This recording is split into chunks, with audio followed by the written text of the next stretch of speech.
शुद्धीकरण नव्हे ही जातीय मानसिकता। ठाणे काँग्रेसचा भाजपवर जोरदार हल्लाबोल। स्टार खरगेंच्या सभास्थळाच्या कथित शुद्धीकरणाविरोधात सत्याग्रह, राहुल पिंगळेंचा जातीय मानसिकतेविरोधात इशारा।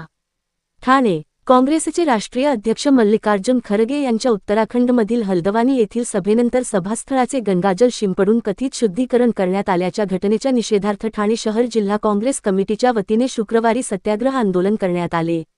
या घटनेच्या माध्यमातून जातीयवादी आणि प्रतिगामी मानसिकता समोर आल्याचा आरोप काँग्रेसने केला। ठाणे शहर जिल्हा काँग्रेस कार्यालयाबाहेर झालेल्या आंदोलनात पदाधिकारी व कार्यकर्त्यांनी निषेधाचे फलक हातात घेत जोरदार घोषणाबाजी केली। मनुवादी विचारसरणीचा धिक्कार असो, पुरोगामी महाराष्ट्रात जातीयवाद चालणार नाही, अशा घोषणांनी परिसर दणाणून गेला। छत्रपती शिवाजी महाराज, महात्मा फुले आणि डॉक्टर बाबासाहेब आंबेडकर यांच्या समतेच्या विचारांचा महाराष्ट्र जातीय भेदभाव कधीही स्वीकारणार नाही।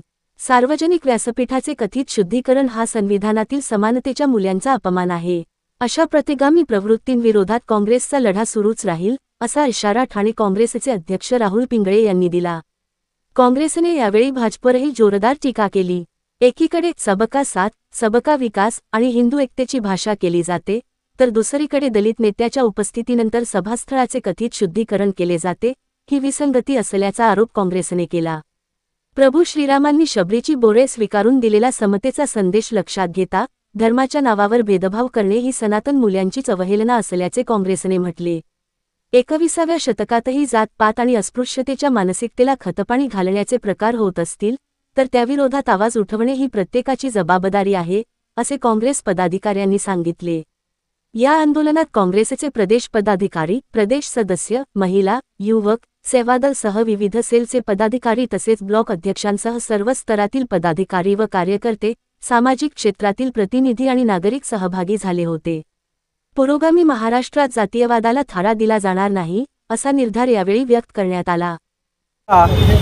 भारतीय जनता पक्ष जे सांगतं की सबका साथ, सबका विकास आणि हिंदू एकतेच्या ज्या गोष्टी करतं, परंतु कालच्या उत्तराखंड येथील हल्द्वानी येथील सभेनंतर भारतीय जनता पक्षाची जातीयवादी अशी मानसिकता या ठिकाणी उघड झालेली आहे। ज्या प्रभू श्रीरामांच्या नावाने त्या चॅरिटेबल ट्रस्ट माध्यमातून हे केलं, तशा भारतीय जनता पक्षाच्या मातृसंस्था असतील किंवा संबंधित संस्था भारतीय जनता पक्ष प्रत्यक्ष पुढे न येता या लोकांना पुढे करतं, परंतु यांनी समजून घेतलं पाहिजे की प्रभू श्रीरामांनी सुद्धा शबरीची उष्टी बोरं खाल्लेली होती आणि समानतेचा संदेश दिला होता।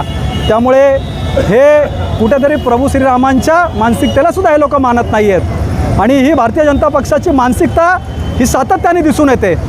मग राष्ट्रपती आपल्या द्रौपदी मुर्मू असतील, त्यांना राम मंदिराच्या उद्घाटनाला त्या ठिकाणी आमंत्रण न देणं, संसद भवनासारख्या ठिकाणी त्यांना आमंत्रण न देणं, बिहारमध्ये तुम्ही बघितलं असेल की बिहारमध्ये सुद्धा जे माजी मुख्यमंत्री होते त्यांनी मंदिरामध्ये गेल्यानंतर त्या मंदिराचं शुद्धीकरण त्या ठिकाणी करण्यात आलं। अखिलेशजींनी त्या ठिकाणी बंगला सोडल्यानंतर त्या प्रकारे शुद्धीकरण करण्यात आलं। त्यामुळे भारतीय जनता पक्षाची करणी आणि कथनी याच्यामध्ये फरक आहे। ते बोलतात ते तशा पद्धतीने करत नाही आणि आम्ही सातत्याने म्हणतो की भारतीय जनता पक्षाचं हे सरकार लोकशाही विरोधी आहे आणि संविधान विरोधी आहे आणि त्यांनी या ठिकाणी दाखवून दिलेलं आहे की हे सरकार हे दलित विरोधी आहे आणि मनुवाद्यांच्या पाठीशी राहणारे सरकार आहे। या सरकारचा आम्ही या ठिकाणी निषेध करतो। काँग्रेस पक्षाचे जे राष्ट्रीय अध्यक्ष आहेत, त्या सर्वोच्च पदावरती बसलेल्या व्यक्तीबाबत अशा पद्धतीने जर घटना घडत असतील तर सर्वसामान्य दलितांबद्दल काय घडत असेल याचा विचार या जनतेने आपल्या भारताच्या केलं पाहिजे। हेच सांगतो ना की डॉक्टर बाबासाहेबांनी आपल्याला संविधान दिलं आणि समानतेचा अधिकार, न्याय, बंधुता आणि समानता, कुठेतरी ही परिस्थिती बदलली असेल, परंतु ही सरकार आल्यापासून अशा मानसिकतेला खतपाणी घालण्याचं काम हे सरकार करत आहे। कुठल्याही प्रकारची कठोर कारवाई यांच्यावर होत नाही। मला सांगा, जर एखाद्या कायद्यांवर जर कारवाई होत असेल तर अशा प्रकारे हे लोक धादावणार नाहीत करायला, परंतु यांना कुठेतरी पाठीशी घातलं जातं, यांना खतपाणी या ठिकाणी घातलं जातं। मनुवादी मानसिकतेला, जातीवादी मानसिकतेला हे खतपाणी घातलं जातं आणि दलितांवर सातत्याने अत्याचार होतात। परंतु बघा, तुम्ही ज्याप्रमाणे म्हणालात, परंतु पिक्चर एक वेगळा निर्माण करायचं, निवडणुका आल्या की दलितांच्या घरी जायचं, त्यांच्याबरोबर जेवण करायचं, बसायचं आणि आम्ही दलितांबरोबर कशा पद्धतीने हे दाखवायचा प्रयत्न करायचा, परंतु दलितांचा अपमान करायचा हाच भारतीय जनता पक्षाचा अजेंडा आहे आणि पूर्ण भारताच्या 140 कोटी जनतेने हे ओळखलेलं आहे की जे काँग्रेस पक्षाच्या अध्यक्षांबरोबर जर या अशा पद्धतीने घडू शकतं तर सर्वसामान्य दलितांची अवस्था त्या ठिकाणी काय आहे या गोष्टीचा विचार आता या भारतीयांनी केला पाहिजे.